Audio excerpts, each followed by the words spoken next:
comprender el lenguaje de los otros no es suficiente comprender sus palabras, es necesario entender sus pensamientos. Lev Vygotsky. Mucho gusto. Mi nombre es Raúl Alexis Heredia Vargas. Soy estudiante de la maestría en Educación Especial en la Universidad IEXPRO. Y en estos tiempos de crisis vengo a hablar acerca de un tema fundamental en la comunicación, el lenguaje y la internalización en las funciones psicológicas superiores. El lenguaje. Muy interesante, ¿verdad? Pero en sí, ¿qué es el lenguaje? Antes de empezar, es necesario saber que el lenguaje es un sistema de comunicación estructurado que tiene un uso en un contexto en sí. Ahora bien, ¿cuántos tipos de lenguaje existen? En la actualidad, existe una gran variedad de lenguajes, desde los más simples como lo es el visual, el gestual y el oral, así como a los niveles modernos como es el virtual. Empecemos. El lenguaje visual es el lenguaje que desarrollamos para interpretar objetos o cosas a través de nuestros ojos. Es la forma en la que nosotros percibimos nuestro contexto. El lenguaje gestual es el que nosotros percibimos a través de las expresiones que no son orales o escritas. En ella podemos encontrar pequeños rasgos que nos definen y que podemos interpretar a través de la visión. Es decir, el anterior con este tiene cierta relación debido a que cada uno de ellos enfoca la mirada y tiene una expresión. El lenguaje textual representa la comunicación a través de los textos. En ella podemos encontrar diferentes en nuestro contexto. Por ejemplo, libros, revistas, entre otras. Es decir, todo lo que conlleva un sistema escrito en el lenguaje transcrito, lo que se encuentra, los fonemas. Lo que tratamos de hacer es duplicar el fonema a tal grado de interpretarlo tal y cual es. El lenguaje articulado está constituido por ciertas expresiones y por un conjunto de sistemas.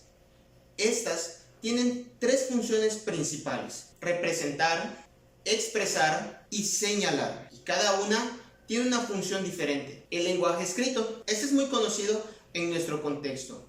En definitiva, porque tiene ciertos signos en los cuales nosotros tenemos que interpretar a través de la oralidad y de la comprensión cognitiva. Este es uno de los más importantes en la enseñanza, el lenguaje oral. Así como el anterior, tiene un papel importante en nuestra vida cotidiana, dado que en él encontramos símbolos que unifican lo que es la comunicación con la otra persona. Es decir, que si nosotros nos vamos a otro país y desconocemos ese tipo de símbolos, tenemos que buscar ese conjunto de sistemas para poder interpretar, porque en él podemos observar dos cosas. La primera, la oralidad, y la segunda, el habla. Una vez teniendo en cuenta estos dos, podemos encontrar cierta comunicación. No es lo mismo ir a Estados Unidos y hablar inglés a venir acá a México y hablar español. Son dos sistemas totalmente diferentes de comunicación. Y para finalizar, el virtual, que actualmente en el siglo XXI tiene un papel importante para todo el sistema tecnológico universal. ¿Por qué razón?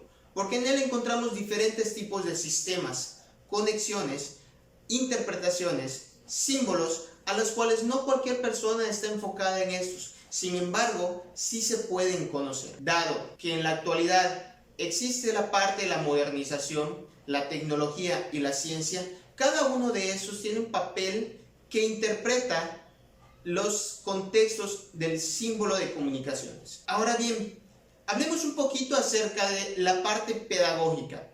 Una vez teniendo un enfoque más contextual de todo eso, es importante enfocarnos a la parte pedagógica para ahora sí ir yendo a lo que viene siendo algo que conocemos, la teoría histórico-cultural de Vygotsky. Terminaremos con esos aspectos que son importantes, que son necesarios y que podemos tener en cuenta en nuestra vida diaria. Principalmente si somos padres, vamos a referirnos ahora con respecto a una parte que es el desarrollo del lenguaje en el niño. Pero empecemos con esto, que es el constructo que ocurre dentro de nuestro cerebro. En la neurociencia existen dos áreas muy importantes en el cerebro que sirven para interpretar lo que es el lenguaje y la comunicación. El primero, el área de Wernicke, encargado de hacer todo lo que es el constructo cognitivo. Y el segundo, el área de Broca, que es el que interpreta lo que es el lenguaje. Estos dos dan una claridad a lo que vienen siendo las características que nosotros interpretamos y funcionamos, en especial en los niños, porque estas dos áreas durante los primeros años son los que más van trabajando para desarrollar este lenguaje. Durante el desarrollo del infante se empieza a ver un escalafón, el cual él va a ir interpretando, va a ir seleccionando y va a ir abstrayendo todo eso para dar un conjunto y poder expresarse en el ambiente en donde se encuentra. Dentro de los 3 años de vida, él ya debió de haber desarrollado todas estas características para que más adelante de los 3 años hacia arriba, él vaya mejorando su lenguaje a través de todo lo que lo rodea. Pero en sí, ¿qué es lo que hace que el niño se vaya desarrollando durante toda su vida? En efecto, todo lo que existe a su alrededor. Desde las imágenes, desde las ilustraciones, todo lo que hay en su contexto. Si un coche se mueve, si ve la ventana, todo, absolutamente todo. Y no solamente es ahí, sino que también los sonidos, es decir, la parte visual y la parte auditiva, son las que presentan mayor relevancia en los primeros 3 años de vida. Las etapas del desarrollo del lenguaje del niño. Vamos a iniciar con el nacimiento del infante. Una vez que el niño nace, desde los primeros días hasta los 2 meses aproximadamente, mes y medio, 2 meses, la única manera de comunicación que tiene el infante es por medio del llanto. Este se refiere a ciertas características principales, como lo viene siendo el hambre, está sucio o algo le molesta. Si algo le molesta es porque tiene una expresión no verbal, pero sí gesticulada a través de los fonemas. Con el llanto no solamente le da una prioridad al aparato fonético, al aparato fonológico, sino que también le da importancia a la respiración y su control de ritmo cardíaco. En este se pueden encontrar las relaciones que tiene con la mamá. Al principio lloraba por hambre, por sueño o por alguna otra cuestión. Ahora va a llorar porque él va a sentir una satisfacción en ese llanto. Se le va a cumplir una necesidad. De los 3 a los 4 meses de edad va creando ciertas conexiones fonéticas. Ma, pa, ba. Y estas se van dando a conocer a través de la comunicación. De igual manera, también existen ciertos rasgos gesticulados. La sonrisa, por ejemplo. Durante ese tiempo, si tú eres madre o eres padre, debes de notar que la sonrisa es uno de los componentes en los cuales el infante también se describe, se expresa. Parte de las conexiones guturales que él va haciendo, también existen ciertos rasgos gesticulados y es necesario tomar en cuenta estos, debido a de que en él se saben distinguir ciertas cuestiones. Por ejemplo, la relación entre el contexto y él, tal y como Vygotsky lo señala.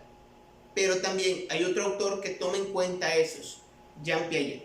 Considera al inicio del 4.º mes que el niño supera una etapa que él denomina como las relaciones circulares primarias, el cual en él el niño se dirige hacia lo que son los contextos, y las relaciones circulares secundarias, que es todo lo que lo absorbe a su alrededor. Ya viene siendo un sonajero o un juguete. Es decir, que en las relaciones circulares secundarias el niño ya va creando conciencia con el objeto. De los 5 a los 6 meses de edad, estas interpretaciones guturales ya se van dando a conocer aún más entre las conexiones fonéticas o fonológicas.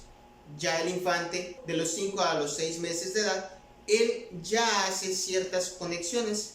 Ya no es ma, pa, ba, sino que ahora ya va creando conciencia de eso. Ma, pa, pa, ba, ba. Es decir, se toman en cuenta los sonidos consonánticos. Y en esta existen labiales, dentales, guturales y palatales o velopalatales. De los 7 a los 8 meses de edad, el infante ya va desarrollando un poquito más su comunicación, entrelazo entre el adulto y él. Es decir, que entran las cuestiones gestuales, las expresiones ya empiezan a tomar conciencia. Y conforme pasa el siguiente mes, el infante ya va creando esa conexión neuronal para poder transmitir una comunicación más clara y concisa. Es importante destacar que el niño ya empieza a expresar oraciones o frases ya más concretas a través de la comunicación entre los demás. Todo esto que se mencionó con anterioridad, el adulto lo debe de ir mediando, debido a de que el infante crea cierto sincretismo entre todo esto. Es decir, él no ve de manera segmentada las cosas, sino que él las interpreta como un todo. Y este todo se tiene que ir segmentando para que él mismo vaya creando conciencia de cada uno de los objetos que existen, tomando nombre, tomando una modificación. Un autor que también me gustaría mencionar es Raúl Ávila.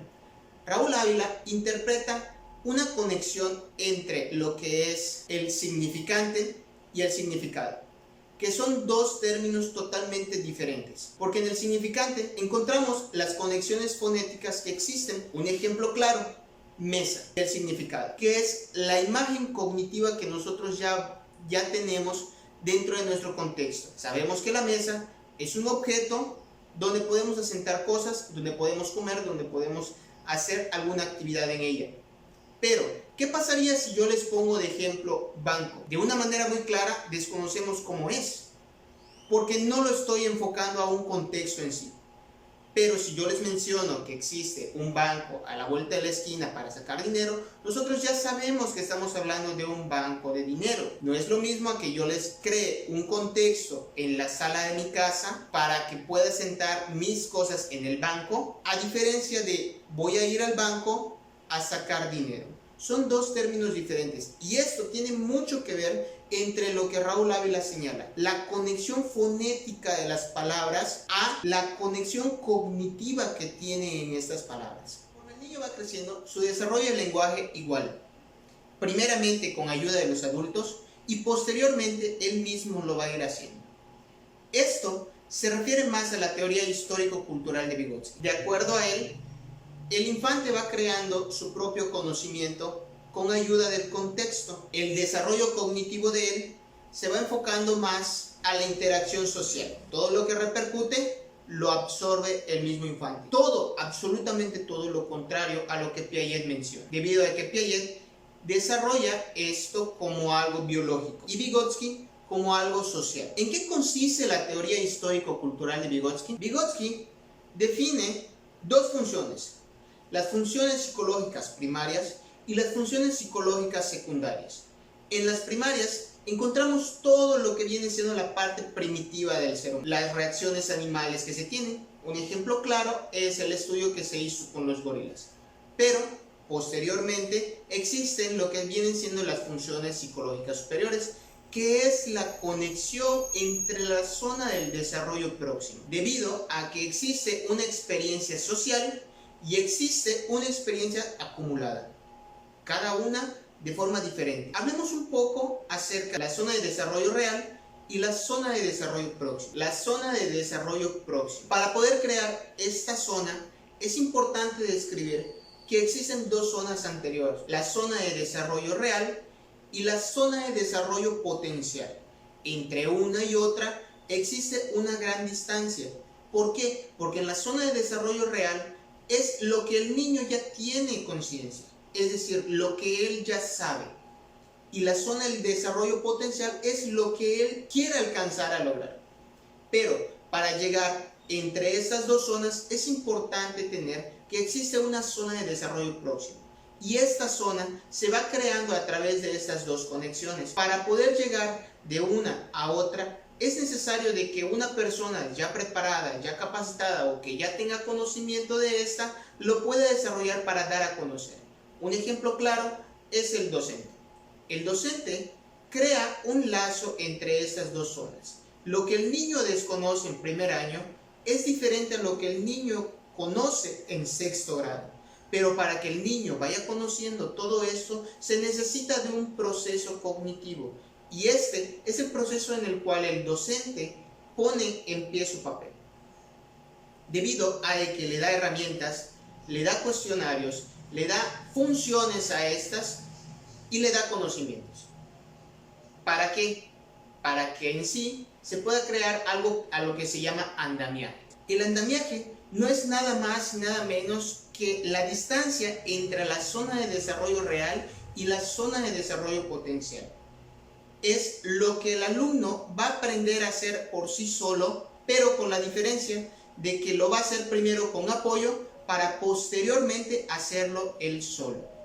Esto es una parte fundamental para crear la zona de desarrollo próximo. Esta zona de desarrollo próximo es la habilidad de potenciar el consciente a un nivel superior. Pero el niño en sí es difícil que lo pueda hacer. Es por eso que se necesita el apoyo del docente. Para eso es importante que como maestros, como docentes que somos, demos herramientas que compliquen, pero que a la vez nosotros podamos orientar. Es decir, que sea difícil para el niño, pero que sea práctico para que nosotros podamos enseñar, para que él se vaya adaptando a ese trabajo.